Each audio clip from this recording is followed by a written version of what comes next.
لا يا لا لا لا يا لا يا لا لا لا لا يا لا لا لا يا لا لا لا لا لا يا لا لا لا يا لا يا لا لا. Assalamualaikum warahmatullahi wabarakatuh. Pemirsa yang dirahmati Allah Subhanahu wa taala, ada pertanyaan berkaitan dengan udhiyah atau kurban.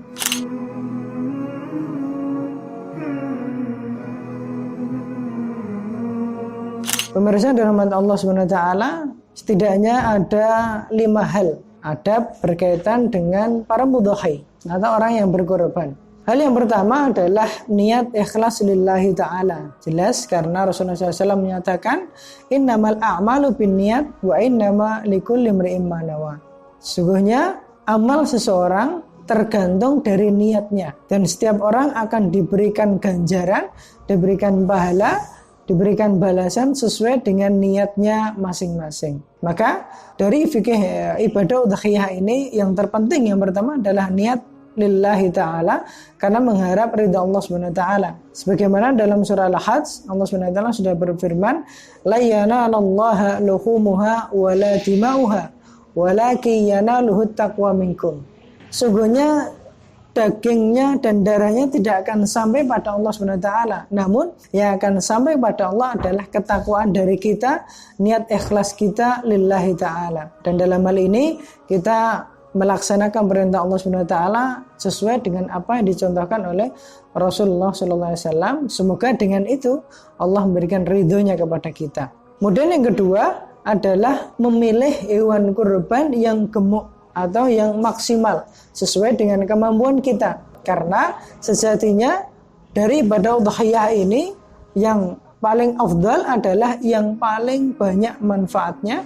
Maka dalam hal ini adalah yang paling gemuk dan paling banyak dagingnya. Maka dalam larangan Rasulullah SAW, salah satunya dari hewan kurban adalah yang kurus sampai tidak memiliki daging atau tidak memiliki sumsum, seperti itu. Maka yang paling afdal adalah berkurban dengan yang gemuk karena maslahatnya yang begitu banyak dirasakan kaum muslimin dari daging tersebut. Kemudian yang ketiga adalah ketika memasuki bulan Dzulhijjah, sebagaimana Rasulullah SAW bersabda, "Idza ra'aitum hilala Dzulhijjah wa arada ahadukum ayyudhi falyumsik an sya'rihi wa adfarihi." Apabila salah seorang di antara kalian melihat hilal bulan Dzulhijjah dan ada yang berniat untuk berudhiyah atau berkurban, maka hendaknya dia menahan diri dari memotong kuku dan rambutnya. Maka bagi para mudhahi di sini ada larangan dari Rasulullah SAW ya, untuk memotong kuku dan rambutnya ketika memasuki bulan Dzulhijjah. Namun dalam hal ini terbatas bagi para pelaku saja, yakni orang-orang yang akan berudhiyah. Misalkan itu perorangan atau apabila atas nama kepala keluarga, maka cukup kepala keluarga saja yang tidak memotong kuku dan rambutnya.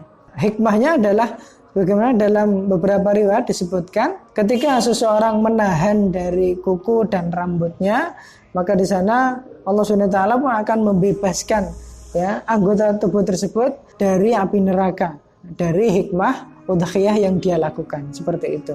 Itu yang ketiga, hendaknya dia menahan diri tidak memotong kuku dan rambutnya. Kemudian yang keempat adalah hendaknya dia menyembelih hewan udhiyahnya sendiri. Sebagaimana Rasulullah SAW dalam riwayat disebutkan dzabahahuma biyadihi. Rasulullah SAW menyembelih udhiyahnya, yakni 2 ekor domba dengan tangan beliau sendiri. Maka dalam hal ini kesunahannya bagi para mudhahi untuk bisa melaksanakan penyembelihan itu sendiri apabila dia mampu.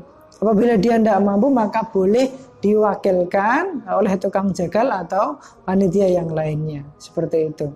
Atau kalau misalkan diwakilkan, maka hendaknya bagi para mudhahi untuk bisa hadir menyaksikan dan berzikir pada Allah Subhanahu wa taala ketika hewan udhiyah sedang disembelih, seperti itu. Itu yang keempat, hendaknya menyembelih atau diwakilkan, atau kalau tidak bisa maka hadir ya, seperti itu. Kemudian yang kelima, adab bagi para mudhahi adalah hendaknya dia memakan sebagian dari hewan udhiyahnya. Sebagaimana Rasulullah SAW menyampaikan fakulu, dan Allah SWT juga menyebutkan dalam surah Al-Hajj, fakulu minha wa'at'imul baisal faqir. Maka makanlah sebagian darinya dan sedekahkanlah kepada orang-orang yang menderita, baik kesusahan hidup ataupun orang yang fakir miskin. Dan mensedekahkan sebagiannya ataupun menghadiahkan sebagiannya. Ya, ini adab yang kelima yang dilakukan oleh mudhahi. Dia menikmati sebagian dari udhiyahnya sendiri, kemudian mensedekahkannya, kemudian juga menghadiahkannya baik kepada teman karib, sahabat, fakir miskin, panitia dan lain sebagainya. Itu diperbolehkan. Demikian 5 adab bagi mudhahi yang semoga bisa diperhatikan dan kita amalkan. Wallahu a'lam bishawab. Bila taufiq wal hidayah. Assalamualaikum warahmatullahi wabarakatuh.